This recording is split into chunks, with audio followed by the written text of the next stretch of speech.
খগত হৈছে সৰু পথা গণকৈ মেথন ওজা নাতিনীয়ে আমি একেই ককাই ভাই অসীম কোঁৱৰ আপোনালোকৰ মাজলৈ এচাপৰ ঢোল বজাবলৈ আমি নিমন্ত্ৰণ কৰি আনিছো লগতে যোৰহাট জিলাৰ তিতাবৰ মোৰ ভাইটি বিজয় বৰা এই বিবাহস্থলীত উপস্থিত আছে তেওঁ আপোনালোকক খুব চমুকে এচাপৰ ঢোল পৰিৱেশন কৰিব শুনিবলৈ পাব বা উপভোগ কৰিবলৈ পাব কিন্তু এইখিনিতে মই ৰাইজক দুই হাত জোৰ কৰি সেৱা জনাইছো আমাৰ কি হলে আহিলে জদুৰাই পবিত্ৰ কৰিলে পদৰ ধুলাই কি আছে কি মনে নাপাওঁ গুণি যি আছে বস্তু আপুনি সেয়ে আপোনালোকৰ যি উপস্থিত হৈ আমাক এই বিবাহস্থলীত উদ্ধাৰ কৰিছেহি মই সঁচাকৈ কৃতজ্ঞ মই পোনপ্ৰথমে মোৰ শ্ৰদ্ধাৰ ককাইদেউ যি চলনা পৰিৱেশন কৰিলে কৰুণা ককাইদেউ মই এখনি ফুলাম গামোচাৰে সম্বৰ্ধনা জনাবলৈ আগবাঢ়িছো আৰু মই বিজিত শইকীয়াক এখনি ফুলাম গামোচাৰে এই বিবাহস্থলীত সম্বৰ্ধনা জনাবলৈ অনুৰোধ জনাইছো গগৈ মোৰ বৰ শ্ৰদ্ধাৰ ককাইদেউ লগতে একালৰ মই এইখন গাঁৱৰ পৰা ওলাই গৈছো অসমই নহয় নিশ্চয় বিভিন্ন দেশ বিদেশত চিনি পাইছোগে মোৰ একেবাৰে লৰালি কালৰ বন্ধু একেলগে ঢোল শিকিছিলো তৰুণ কোঁৱৰ আজি আমি একেখন চোতালতে একেলগে একেটা ঢোলৰ খোলাতে আমি উপস্থিত হৈছো এয়া হৈছে তৰুণ কোঁৱৰ অসমৰ বিভিন্ন ঠাইত এজন বিহুৱা এজন ঢুলীয়া ওজা বুলি সকলোৱে চিনি পায় সেয়ে মই আপোনালোকৰ মাজত চিনাক্ত কৰি দিছো আৰু এনেধৰণে আমি প্ৰত্যেকজন ঢুলীয়াকে আমি চিনাক্ত কৰি যাম মোৰ ভাইটি অসম কোঁৱৰে আপোনালোকৰ মাজত ঢোল পৰিৱেশন কৰিব তেওঁকো এখন ফুলাম গামোচাৰে সম্বৰ্ধনা জনাব বিজিত শইকীয়াই বিজিত ফুকনে বাকী কাৰ্যসূচী আমাৰ ৰঞ্জিত গগৈ মোৰ বন্ধু ৰঞ্জিত গগৈ পৰিচালনা কৰি যাব ই আছে এতিয়া বৰ্তমান চাওদাং পথাৰত ইয়াৰ নামে হৈছে অসম কোঁৱৰ সকলোৱে পৰিচিত মোৰ বংশগত ভাইটিও হয় সেয়ে আপোনালোকৰ মাজত এচাপৰ ঢোল পৰিৱেশন কৰিব আপোনালোকে যাতে সকলোৱে তেওঁক সহায় কৰে তেওঁক এখন ফুলাম গামোচা দি সম্বৰ্ধনা জনাব বিজিত ফুকন ডাঙৰীয়া আৰু এই চেগতে আজি মোৰ বন্ধু ৰঞ্জিত গগৈ বৰফুলাৰ পৰা আহি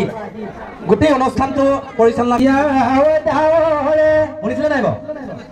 সেইজনী যিজনে সেই গানটো ৰচিছিলে সেইজনে সেই ব্যক্তিজনে ইয়াত উপস্থিত আছে তেওঁ আপোনালোকৰ মাজত পৰিচালনা কৰি যাব তেওঁক এখনি ফুলাম গামোচাৰে সম্বৰ্ধনা জনাব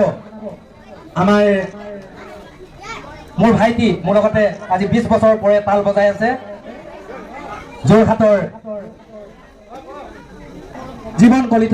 জীৱন কলিতাই তেওঁক এখন ফুলাম গামোচাৰে সম্বৰ্ধনা জনাব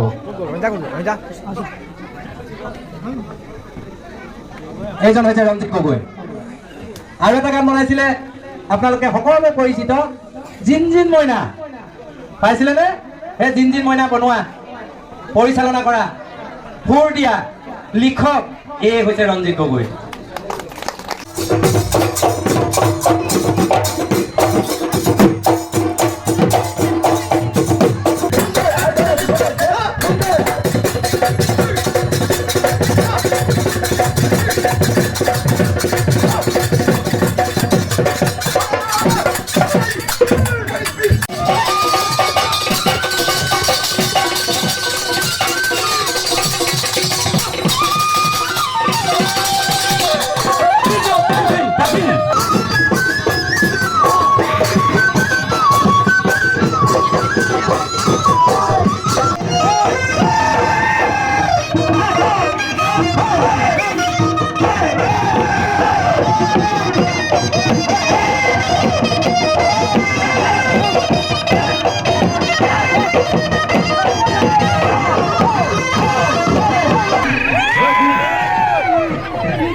Ay,